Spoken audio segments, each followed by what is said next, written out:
usually around 3,200 if I remember. Yeah, and he's very quick and sharp. So that's a bit of a style clash versus Aman. And so I think some of Aman's chances might be if Sam's going to play somewhat aggressive, pose some problems there, and if Aman has enough time or is able to calculate the position out, because Sevian is really, really fast. I mean, out of all the players I've played, even in the best bullet players, I noticed his speed was pretty significant, and he goes for sharp positions. So it's not just like, oh, I'm going to play my opening setup and play easy moves. He's playing fast and very provocative chess. And he's played the Sicilian here? Is that what's going on? London. I think this is a London. Aman's playing the London, working on a course in the London. So this is his pet opening a little bit right now. Okay. And but he is behind on the clock. We see this early queen maneuver by black, and you kind of have to pay attention.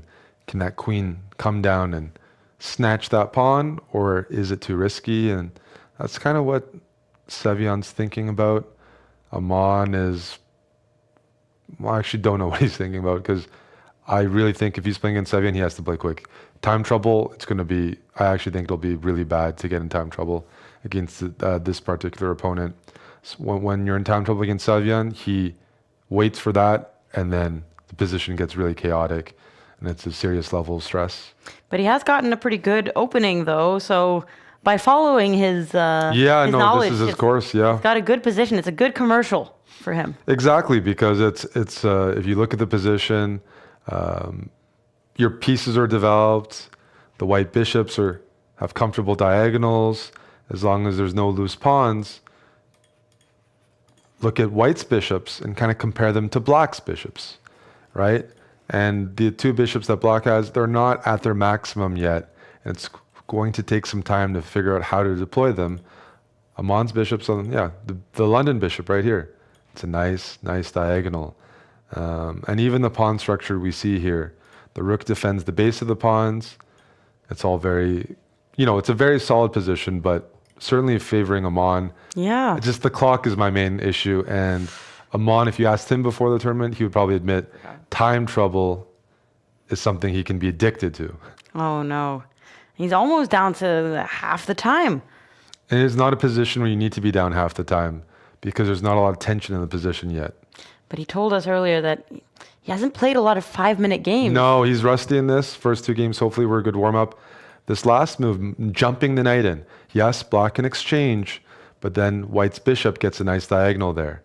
And the other thing is there's a bit of a weak pawn for Sevian. It's whether Aman can gain access to it. That's this pawn right here, because the adjacent pawns have both pushed forward. The e6 pawn is a bit weak. Aman's looking to find a way to open up the file here and gain access to the weakness. Yeah. But he's talking a lot. He's talking too much, maybe. Not in a bad ways, because once you're used to streaming like we are, sometimes you almost prioritize talking and you have to reset and realize, wait, I'm in a competitive tournament. Wow. And he's down to only a minute left. But that's why the queen trade. Aman likes to trade queens, and it's easier to play quickly for him when the queens are off. He does like the end games. Okay. So this is not as much of an advantage anymore, but it's also easier for him to catch up on the clock. Bit of a practical decision. If I'm playing in Sevian's shoes here, he's looking at some point maybe to expand on the queen side or on the king side. Some aggressive pawn push, but white doesn't really have weaknesses, so you have to be a little careful as black that you don't overplay your cards.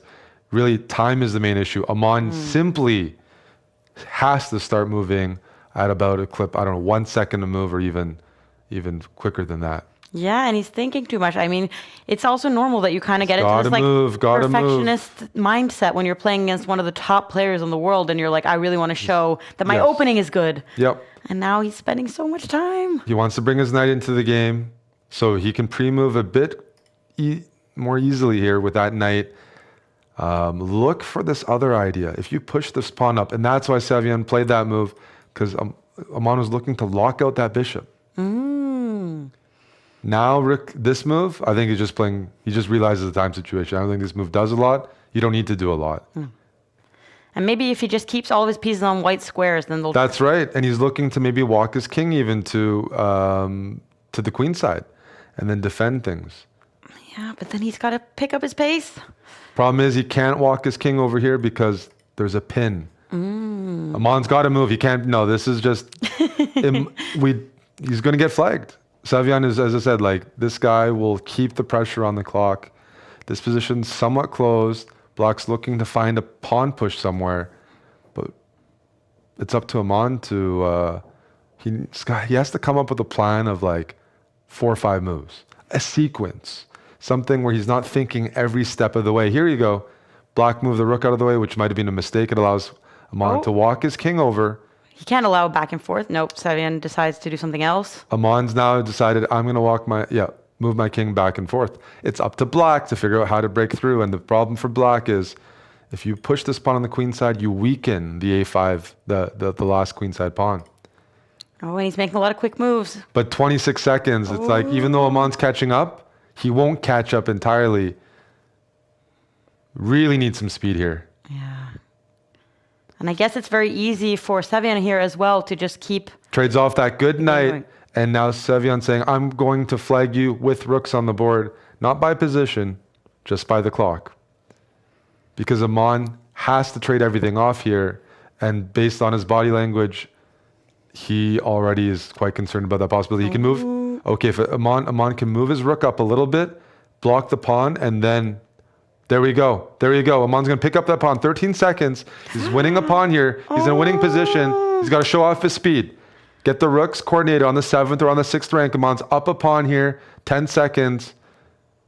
Wow. 10 seconds here. He can give it. He's up 2 pawns now. I'm just so concerned about the time here. Yeah. He needs to find a checkmate or a perpetual. Can Sevian find place for his king? Here we go. Oh, when he's up these 2 4 pawns. 4 seconds. He's got a pre-move. 4 seconds. Can he get a draw at least? It's going to be tough. He has to trade the rooks off. Find a way to trade the rooks off. 2 seconds. Oh my gosh, he's making moves so quick. Oh. He's making Just quick moves. no time. You have to trade the rooks off. You got to gamble. No, and he knows it. What are you going to do? What are you going to do? Wow.